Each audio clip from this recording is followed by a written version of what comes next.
பேசும்போது சில அமைச்சர்கள் குறுக்கிட்டு பேசினாங்க, அதற்கு நீங்க அனுமதி கொடுத்தீங்க. அதே மாதிரி இன்னைக்கு முதலமைச்சர் பேசும்போது சில வார்த்தைகள், தவறான வார்த்தைகள் பேசுறாரு. அவர் பார்ட்டி ஃபண்ட் அப்படின்னு சொல்லியிருக்கிறாரு. அவர் அமைச்சர் அந்த பார்ட்டி ஃபண்ட் எந்த பார்ட்டின்னு கூட சொல்ல தைரியம் இருந்தா சொல்லுங்க, நாங்க அதெல்லாம் ஃபேஸ் பண்ண தயாரா இருக்கோம். எதையும் ஆதாரத்தோடு எதையும் பேசுங்க. நீங்க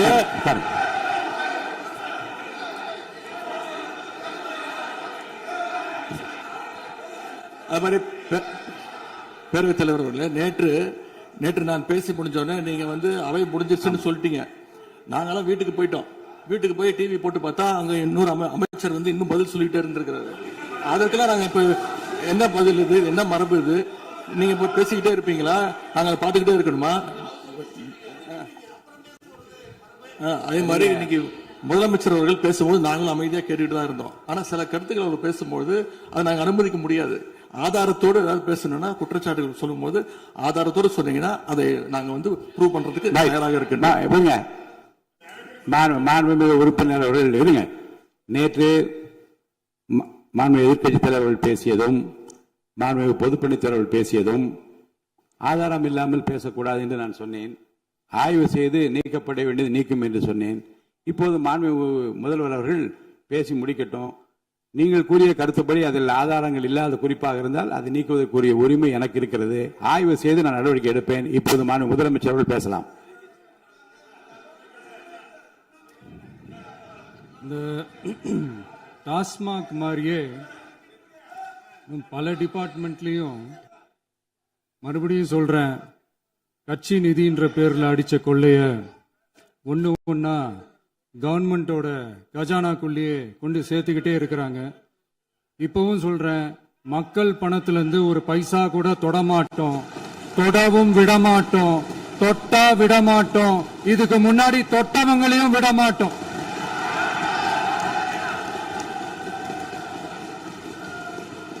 ஒவ்வொரு ஊழலா வெளியில வரும் போலயே,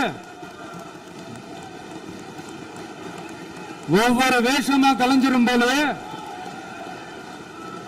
இங்க இருக்கிற நிறைய பேரு நடுங்கி போய் இதுல நம்ம மேல அவதூறு வேற. இப்ப புதுசா ஒரு வெப்பன் ஒண்ணு கொண்டு வந்திருக்காங்க. அது என்ன தெரியுமா? அவங்க தயவால தான் நம்ம ஆட்சி நடக்குதான். மக்கள் தயவால இந்த ஆட்சி நடந்துகிட்டு இருக்கு. மனசாட்சி உள்ள சக்திகளோட ஆதரவால இந்த ஆட்சி நடந்துகிட்டு இருக்கு. நாங்க தான் அனுப்பி வச்சோம் அப்படின்றாங்களே. அனுப்பி வச்சவங்களுக்கு மினிஸ்ட்ரியில இடம் கொடுத்தா ஏன் கதறீங்க? ஏன் இவ்வளவு கோவம்? ஏன் இவ்வளவு கதறல்ஸ்? இதுல இன்னொரு முக்கியமான விஷயம், மார்க்சிஸ்ட் கம்யூனிஸ்ட் கட்சி நமக்கு ஆதரவு கொடுத்தது சுயேட்சையா எடுத்த முடிவுன்னு சொல்றாங்க. அதே மாதிரி இந்திய கம்யூனிஸ்ட் கட்சி நமக்கு ஆதரவு கொடுத்தது சுயேட்சையா எடுத்த முடிவுன்னு சொல்றாங்க. இதுல எங்க இருந்து நாங்க தான் அனுப்பி வச்சோம்னா புரியலையே. மக்களுக்கு நல்லா புரியும். எல்லாத்தையும் தெளிவா பார்த்துக்கிட்டு இருக்கிறாங்க.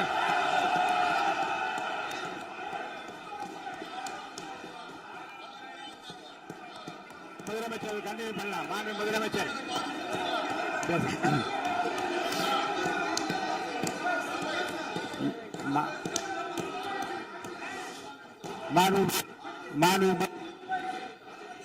முதலமைச்சர் கண்டினியூ பண்ணலாம். நீங்க கண்டினியூ பண்ணலாம்.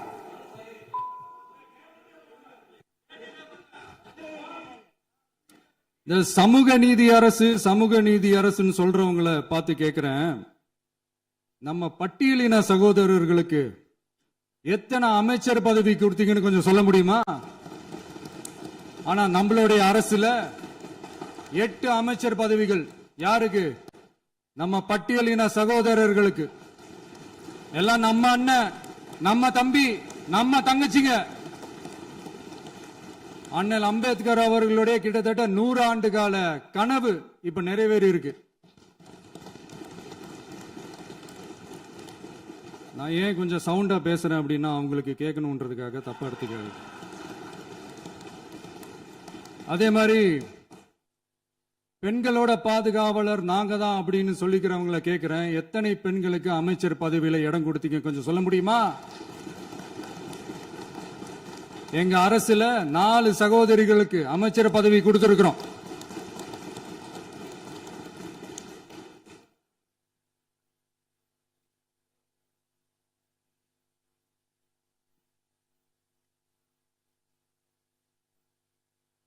அதனால மக்களால் நிராகரிக்கப்பட்டு மக்களால் அகற்றப்பட்டவங்களுக்கு ஒண்ணு சொல்லிக்கிறோம், தப்பே செய்ய மாட்டோம், ஊழலே செய்ய மாட்டோம், நேர்மையா தான் இருப்போம், நியாயமா தான் இருப்போம் அப்படின்னு சொல்றவங்களால மட்டும்தான் கூட்டணி ஆட்சி அமைக்க முன்வரும். ஆட்சியிலையும் பங்கு, அதிகாரத்திலையும் பங்கு கொடுக்க முன்வரும். ஊழல்லையே ஊறி போனவங்களால இந்த கூட்டணி ஆட்சியோ ஆட்சியிலையும் பங்கோ அதிகாரத்திலையும் பங்கு கொடுக்க முன்வராது. மெஜாரிட்டி இருந்தாலும் தரமாட்டாங்க, மெஜாரிட்டி இல்லைனாலும் தரமாட்டாங்க. கேட்டா ரெடிமேடா ஒரு பதில் ஒண்ணு வச்சிருப்பாங்க, கூட்டணி ஆட்சியை மக்கள் விரும்ப மாட்டாங்கன்னு. அதே மக்கள் தான் இப்ப அவங்கள பார்த்து சிரிக்கிறாங்க. நான் பதவி ஏத்த அன்னைக்கு கொஞ்சம் டைம் அவகாசம் கேட்டேன். எதுக்கு கேட்டேன்? நிதி நிலைமை எல்லாம் கொஞ்சம் மோசமா இருக்குது, அதெல்லாம் கொஞ்சம் சரி செஞ்சுக்கிட்டு படிப்படியா கொஞ்சம் கொஞ்சமா நான் கொடுத்த வாக்குறுதிகள்லாம் செயல்படுத்துவேன், அதுக்காக கொஞ்சம் டைம் அவகாசம் கேட்டேன். நான் ஏதோ வேற எதுக்காகவோ வேற யாருக்காகவோ ஏதோ அவகாசம் கேட்ட மாதிரி. அடுத்து இங்க சபையில இல்லாதவங்களை பத்தி பேச வேண்டாம்னு நினைக்கிறேன்.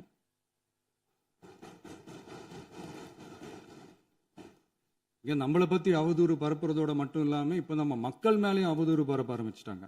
மக்கள் நமக்கு ஓட்டு போட்டது தப்பான், குடும்பம் குடும்பமா நமக்கு ஆதரிச்சது தப்பான். இது இப்ப இல்ல, நான் சொல்றது எம்ஜிஆர் அவர்கள் காலத்திலிருந்தே. அப்பவே அவர் ஜெயிச்சப்போ அதே மக்களை தப்பு தப்பா பேசுறது. மக்கள் என்ன பண்ணிட்டாங்க, எம்ஜிஆர் என்ன பண்ணிட்டாரு, எம்ஜிஆர் என்ன இது பண்ணிட்டாரு. 50 வருஷமா ஒரே டெக்னிக்கா.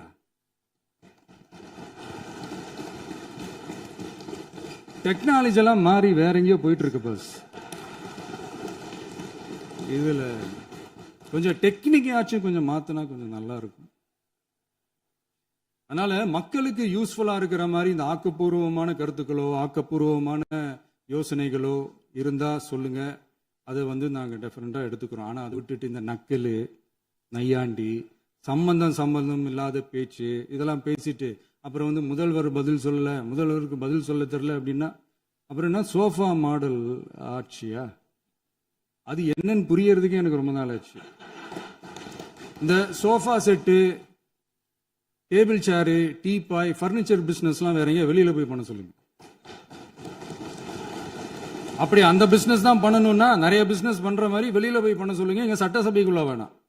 அதனால ஆக்கப்பூர்வமான கருத்துக்கள் இருந்தா சொல்லுங்க, டெஃபினட்டா அது சரியா இருந்தா நாங்க ஏத்துக்கிறோம். எனக்கு ஒரு குட்டி கதை ஒண்ணு ஞாபகம் வருது, சொல்லாமா? ஒரு ஊர்ல ஒரு பெரியவர் வெயில் ரொம்ப ஜாஸ்தியா இருக்குன்னு சொல்லிட்டு கண்ணுக்கு மேல கை வச்சுக்கிட்டு இப்படி சுத்தி முத்தி தேடிக்கிட்டு இருந்தாராம். அப்ப கூட இருந்த ஒரு சின்ன பையன் என்ன தேடுறீங்க அப்படின்னு கேட்டானா. அதுக்கு அந்த பெரியவர் சொன்னாரா, அது ஒண்ணு இல்ல தம்பி, உங்க அப்பா இங்கதான் இருப்பாருன்னு சொன்னாங்க, அதான் தேடிக்கிட்டு இருக்கேன், எங்க உங்க அப்பாவையா காணோம்?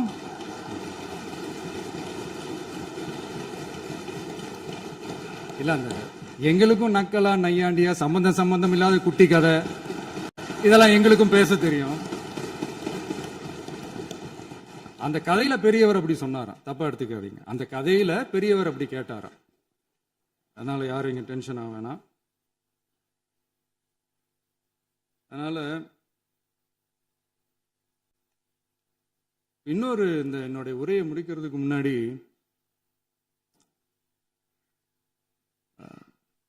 போயிட்டாங்க, பேசலாமா? உங்க கருத்துக்களை நீங்க முழுமையாக மன நிறைவோடு பேசலாம். டிவியில் பார்த்தோம். சரி, அதான் 5 நிமிஷம் பேசுனதுக்கே கொளத்தூரி இந்த ஆட்டம் அடிச்சு பேசுனா அப்புறம் என்ன பண்றது? கடைசியா நான் இந்த உரையை முடிக்கிறதுக்கு முன்னாடி ஒரு முக்கியமான ஒரு விஷயம் பத்தி சொல்லணும். ஆளுநர் உரை அன்னைக்கு இந்த தமிழ் தாய் வாழ்த்துக்கு அப்புறம் தேசிய கீதம் பாடினது தப்பு, தேசிய கீதம் 2 முறை பாடினது தப்பு, அப்படி ஒரு நிகழ்வு இதுக்கு முன்னாடி இந்த சட்டசபையில நடந்ததே கிடையாது, அந்த மரபையே மாத்திட்டீங்க, இப்படி ஒரு ஒரு பெரிய ஒரு போர் மாதிரி எதிர்க்கட்சியை சார்ந்தவங்கலாம் சொன்னாங்க இல்லையா, அந்த மாநில உரிமை போராளிகளை, அந்த மரபு காக்கிற உரிமை போராளிகளை ஒரே ஒரு கேள்விதான் கேட்கணும். 2021 ஆகஸ்ட் 2 ஞாபகம் இருக்கா? Centenary celebration of Tamil Nadu legislature. அந்த ஃபங்க்ஷன்ல நம்ம முன்னாள் முதலமைச்சர் கருணாநிதி அவர்களோட கலைஞர் அவர்களுடைய கலைஞர் அவர்களுடைய புகைப்படத்தை மாண்புமிகு குடியரசுத் தலைவர் திறந்து வைக்கிற ஒரு ஃபங்க்ஷன். அந்த ஃபங்க்ஷன்ல national anthem followed by Tamil Thai Vazhthu அப்படின்னு அறிவிச்சது ஞாபகம் இருக்கா? அதாவது தேசிய கீதத்துக்கு அப்புறமா இரண்டாவது முறையா, நோட் திஸ் பாயிண்ட் மாண்புமிகு பேரவைத் தலைவர் அவர்களே, ப்ளீஸ் நோட் திஸ் பாயிண்ட். தேசிய கீதத்துக்கு அப்புறம் இரண்டாவது முறையாக தமிழ் தாய் வாழ்த்து பாடப்படும் அப்படின்னு சொன்னது ஞாபகம் இருக்கா? அதுவும் முத்தமிழ் அறிஞர் அப்படின்னு சொல்ற நம்ம கலைஞர் அவர்களுடைய அந்த புகைப்படம் வெளியிட்டு விழாவில் அவர் இருந்த இதே சபையில தமிழ இரண்டாவது இடத்துக்கு தள்ளினது யாருன்னு ஞாபகம் இருக்கா? அது மட்டும் இல்ல, அந்த தேசிய கீதத்தை நாட்டுப்பண் நேஷனல் ஆந்தம்னு சொல்லி அதே ஃபங்க்ஷன்ல கடைசியா ஃபங்க்ஷன் முடியும் போது செகண்ட் டைம் தேசிய கீதம் பாடினதும் ஞாபகம் இருக்கா? இதே அவையில் தான், அது அவை குறிப்பிலும் இருக்கிறது, இதே அவையில் தான் நடைபெற்றது. இந்த தக்க நேரத்தில் இந்த ஆதாரங்களை அளித்த மாண்பு முதல் அவர்களுக்கு நன்றியை தெரிவித்துக் கொள்கிறேன். டவுட் இருந்தா இந்த புக்கை பார்த்து தெரிஞ்சுக்கலாம். அதனால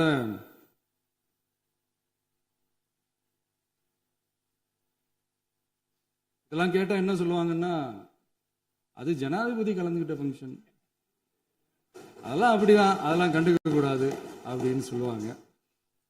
இதே மாதிரிதான் பேசுறது ஒண்ணு, செய்யறது ஒண்ணு, பேசுறது ஒண்ணு. இதெல்லாம் மக்கள் பார்த்துக்கிட்டு இருக்காங்க. எலெக்ஷனுக்கு முன்னாடி தான் அப்படி செஞ்சுக்கிட்டு இருந்தாங்க. இப்போ எலெக்ஷனுக்கு அப்புறம் அதே தான் செய்யறாங்க. இந்த விஜயையும் சாமானியர்களின் உண்மையான சமூக நீதி அரசையும் அவமானப்படுத்துறதுக்கு தான் அவங்களோட அந்த பொலிட்டிக்கல் சீனியாரிட்டி அது பயன்படுத்துது போல. சரி, செய்யட்டும், நல்லா செய்யட்டும். இப்போ ஆனாலும் நம்மளுடைய மாநில உரிமை, மொழி உரிமை, உத்தம உத்தரர் போல வேஷம் போடுற எதிர்கட்சிக்கு ஒன்றை மட்டும் ஆணித்தரமாக சொல்றோம். உங்களை மாதிரி தமிழ்னு சொல்லிக்கிட்டு, மொழி, பண்பாடு, கலாச்சாரம்னு சொல்லிக்கிட்டு ரெட்டை வேஷம் போடுறவங்க நாங்க கிடையாது. உலகெங்கும் வாழும் என் தமிழ் சொந்தங்களுக்கு நம்முடைய உத்தரவாதம் தமிழ் தான் எங்க உயிர் நாடி அப்படின்றத மறக்க மாட்டோம். இப்பவும் சொல்றோம், மாநில உரிமையில எப்பவும் உறுதியா இருப்போம். அதே சமயத்துல அரசியல் வேற, ஒன்றிய மாநில அரசுகளுக்கு இடையே இருக்கிற நிர்வாக அணுகுமுறை வேற. இதுல நாங்க ரொம்ப தெளிவா இருக்கிறோம். அதனால எங்களுக்கு பாடம் எடுக்கிறதா நினைச்சுக்கிட்டு உங்க வேஷத்தை நீங்களே கொஞ்சம் கொஞ்சமா கலைச்சிக்கிட்டே வர்றீங்க, மறந்துடாதீங்க. அப்புறம் நேத்து எதிர்கட்சி தலைவர், மாண்புமிகு எதிர்கட்சி தலைவர் பேசும்போது நிறைய பேசினாங்க. அதுல ஒண்ணு மட்டும் அரசு சொல்றதா நினைச்சுக்கிட்டு நம்மளை இன்டைரக்டா ஈவில் அப்படின்ற அந்த வார்த்தையை யூஸ் பண்ணாங்க. எனக்கு ஒண்ணுதான் சொல்லணும்னு தோணுது. ஈவில்ஸ்னு டெவில்ஸ் பேசக்கூடாது.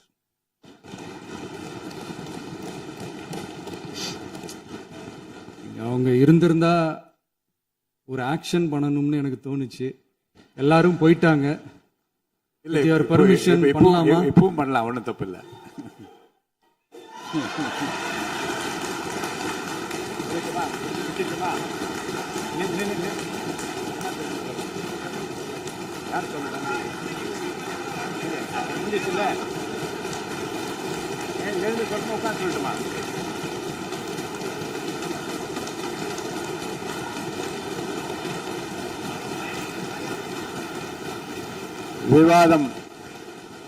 விவாதம் முடிவுற்றது.